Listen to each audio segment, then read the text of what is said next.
Dear students, Assalamu alaikum. Today we will study about the problems related with the digestive system. There are many problems related with the digestive system, such as food poisoning, indigestion, diarrhea, and constipation. Today we will study about the first two problems, food poisoning and indigestion. Okay, now let's start.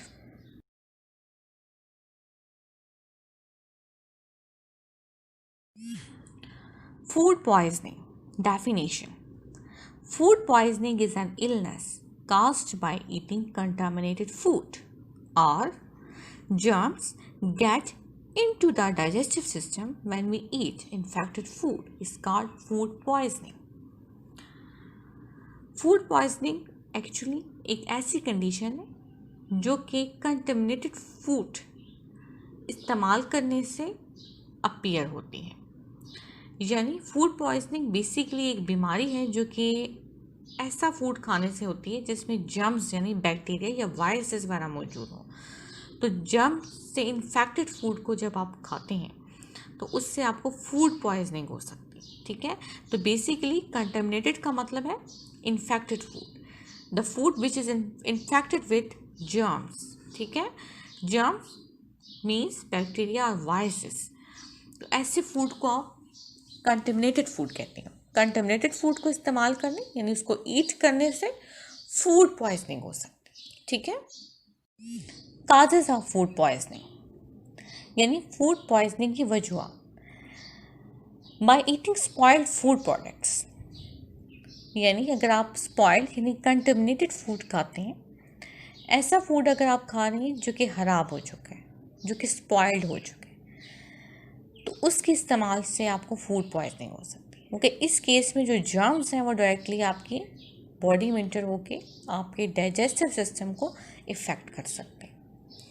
तो आपने याद रखना है by eating spoiled food products, यानी ऐसा खाना जो कि ख़राब हो चुका हो, यानी बासी खाना इस्तेमाल करने से जिसमें जर्म्स बैक्टीरिया वगैरह मौजूद हों, उससे आपको फूड पॉइजनिंग हो सकती है। ठीक है, it is the first cause. Second, not washing hands before preparing food and after using the toilet, खाना पकाने से पहले और टॉयलेट यूज़ करने के बाद हैंड्स को वॉश ना करना।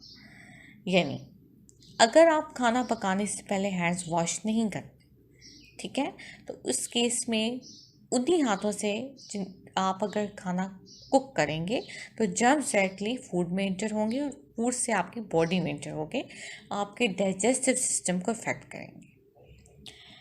नेक्स्ट, अगर आप टॉयलेट यूज़ करते हैं और टॉयलेट यूज़ करने के बाद आप हैंड्स को प्रॉपरली वॉश नहीं करते, उस केस में अगर आप उन हैंड्स के साथ कुकिंग करते हैं या फिर कोई भी चीज़ खा लेते हैं तो फूड जो है वो कंटेमिनेटेड फूड जो है खाने से, यानी जो हैंड्स हैं उनको आपने प्रॉपरली वॉश नहीं किया, तो उस केस में जो जर्म्स हैं वो आपके फूड को कंटेमिनेटेड कर देंगे और वो फूड खाने से आपको फूड पॉइजनिंग हो सकती है। Next, dirty work surfaces and utensils, अगर आप ऐसी जगह पे बैठ कर खाना खा रहे हैं जहाँ पे इर्द गिर्द आलूदगी मौजूद हो, जहाँ पे इर्द गिर्द गंदगी हो, जहाँ पे इर्द गिर्द कचरा मौजूद हो, तो इस केस में उस जगह पे जर्म्स मौजूद होते हैं, तो ये आपके फूड को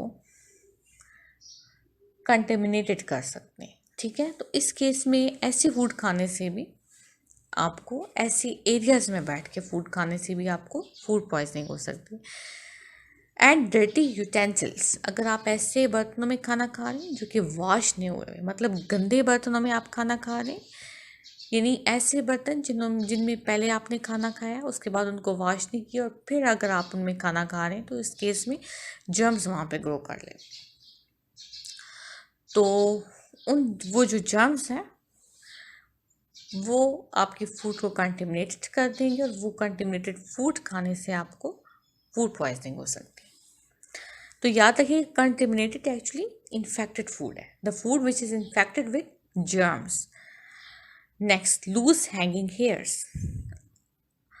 जो भी पर्सन्स कुकिंग करते हैं उनको चाहिए कुकिंग के दौरान अपने जो उनके हेयर्स हैं उनको कवर कर लें, यानी अपने सर को कवर कर लें, ताकि जो हेयर्स हैं वो जो फूड है उसमें इंटर ना हो।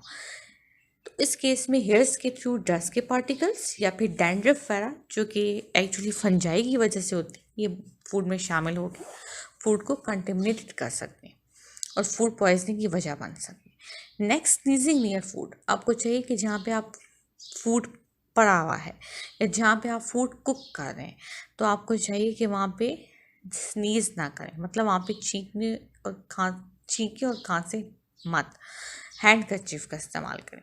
तो इस तरह से भी अगर आप फूड खाना पकाने के दौरान आप हैंड कर्चीफ का इस्तेमाल नहीं करते, वहीं आप स्नीजिंग करते हैं, या जहाँ पे आप फूड की जो है वो टेबल पे बैठे हुए हैं और आप अगर ये आप हैंड कर्चीफ इस्तेमाल नहीं करते, तो इससे आप बाकी लोगों को भी अफेक्ट कर सकते हैं। तो स्नीजिंग से भी डायरेक्टली फूड में जर्म्स एंटर होके उसको कंटेमिनेटेड बना सकते हैं। Next, eating unwash fruits and vegetables.